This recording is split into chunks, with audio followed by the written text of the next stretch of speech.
Lysander Spooner's No Treason, the Constitution of No Authority, Part 3. Payment of taxes, being compulsory, of course furnishes no evidence that any one voluntarily supports the Constitution. 1. It is true that the theory of our Constitution is that all taxes are paid voluntarily, that our government is a mutual insurance company voluntarily entered into by the people with each other, that each man makes a free and purely voluntary contract with all others who are parties to the Constitution, to pay so much money for so much protection, the same as he does with any other insurance company, and that he's just as free not to be protected and not to pay tax as he is to pay a tax and be protected.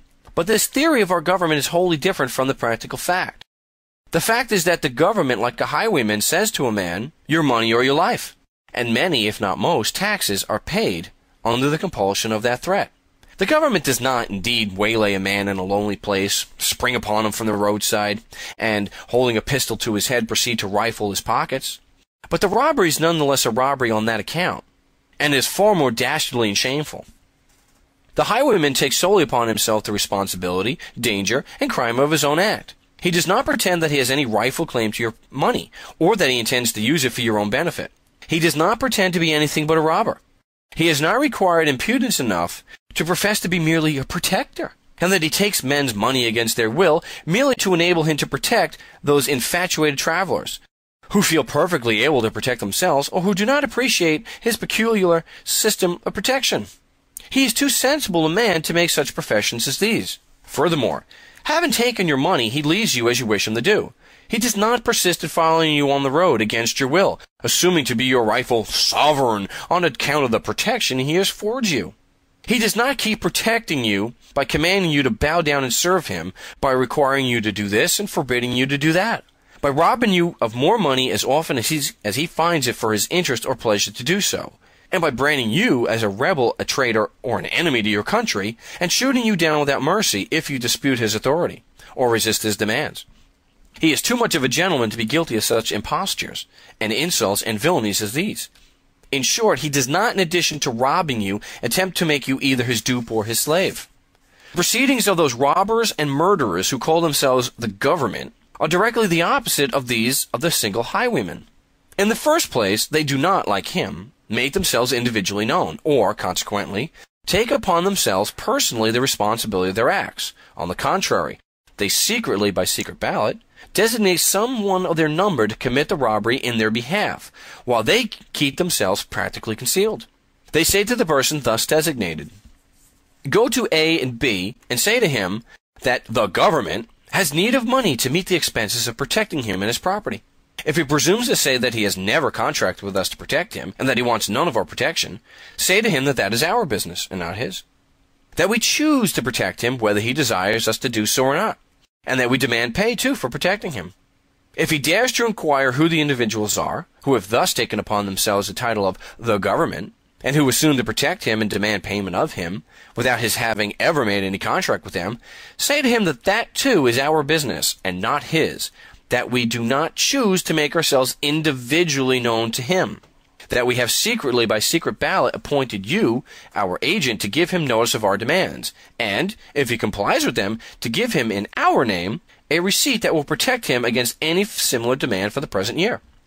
If he refuses to comply, seize and sell enough of his property to pay not only our demands, but all of your own expenses and trouble beside. If you resist the seizure of his property, call upon the bystanders to help you. Doubtless some of them will prove to be members of our band. If in defending his property he should kill any of our band who are assisting you, capture him at all hazards, charge him, in one of our courts, with murder, convict him, and hang him. If he should call upon his neighbors or any others who, like him, may be disposed to resist our demands, and they should come in large numbers to his assistance, cry out that they are all rebels and traitors, that our country is in danger. Call upon the commander of our hired murderers, tell him to quell the rebellion and save the country, cost what it may. Tell him to kill all who resist, though they should be hundreds of thousands, and thus strike terror into all others similarly disposed. See that the work of murder is thoroughly done, that we may have no further trouble of this kind hereafter. When these traitors shall have thus been taught our strength and our determination, they will be good, loyal citizens for many years, and pay their taxes without a why or wherefore. It is under such compulsion as this that taxes, so-called, are paid. And how much proof the payment of taxes affords that the people consent to support the government, it needs no further argument to show. 2.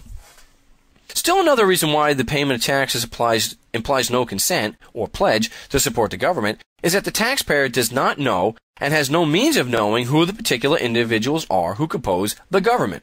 To him, the government is a myth, an abstraction, an incorporeality, with which he can make no contract and to which he can give no consent and make no pledge. He knows it only through its pretended agents. The government itself he never sees. He knows indeed by common report that certain persons of a certain age are permitted to vote, and thus to make themselves parts of, or, if they choose, opponents of, the government for the time being. But who of them do thus vote, and especially how each one votes, whether so as to aid or oppose the government, he does not know. The voting being all done secretly by secret ballot. Who, therefore, practically compose the government, for the time being, he has no means of knowing. Of course, he can make no contract with them, give them no consent, and make them no pledge. Of necessity, therefore, his paying taxes to them implies, on his part, no contract, consent, or pledge to support them, that is, to support the government or the Constitution. 3. Not knowing who the particular individuals are who call themselves the government, the taxpayer does not know whom he pays his taxes to. All he knows is that a man comes to him representing himself to be an agent of the government. That is, the agent of a secret band of robbers and murderers who have taken to themselves the title of the government, and have determined to kill everybody who refuses to give them whatever money they demand. To save his life, he gives up his money to this agent. But as this agent does not make his principles individually known to the taxpayer, the latter, after he has given up his money, knows no more who the government, that is, who were the robbers, than he did before. To say, therefore, that by giving up his money to their agent, he entered into a voluntary contract with them, that he pledges himself to obey them, to support them, and to give them whatever money they should demand of him in the future, is simply ridiculous. 4. All political power, as it is called, rests practically upon this matter of money. Any number of scoundrels, having money enough to start with, can establish themselves as a government, because with money they can hire soldiers, and with soldiers extort more money, and also compel general obedience to their will.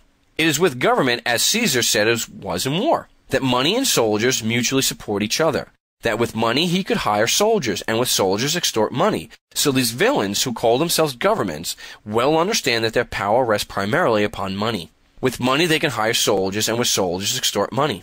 And when their authority is denied, the first use they always make of money is to hire soldiers to kill or subdue all who refuse them more money. For this reason, whoever desires liberty should understand these vital facts. That is to say, 1. That every man who puts money into the hands of a government, so-called, puts into its hands a sword which will be used against himself to extort more money from him, and also to keep him in subjection to its arbitrary will. 2. That those who will take his money without his consent in the first place will use it for his further robbery and enslavement if he presumes to resist their demands in the future. 3. That it is a perfect absurdity to suppose that any body of men would ever take a man's money without his consent for any such object as they profess to take it for, that is to say, that of protecting him. For why should they wish to protect him if he does not wish them to do so? To suppose that they would do so is just as absurd as it would be to suppose that they would take his money without his consent for the purpose of buying food or clothing for him when he did not want it. 4. If a man wants protection, he is competent to make his own bargains for it, and nobody has any occasion to rob him in order to protect him against his will. 5. That the only security men can have for their political liberty consists in their keeping their money in their own pockets until they have assurances perfectly satisfactory to themselves that it will be used as they wish it to be used for their benefit and not for their injury. 6. That no government so-called can reasonably be trusted for a moment or reasonably be supposed to have honest purposes in view any longer than it depends wholly upon voluntary support. These facts are all so vital and so self-evident that it cannot reasonably be supposed that anyone will voluntarily pay money to a government for the purpose of securing its protection unless he first makes an explicit and purely voluntary contract with it for that purpose.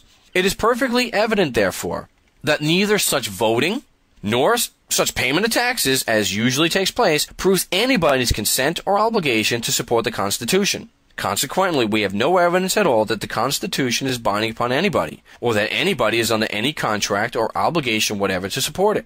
And nobody is under any obligation to support it.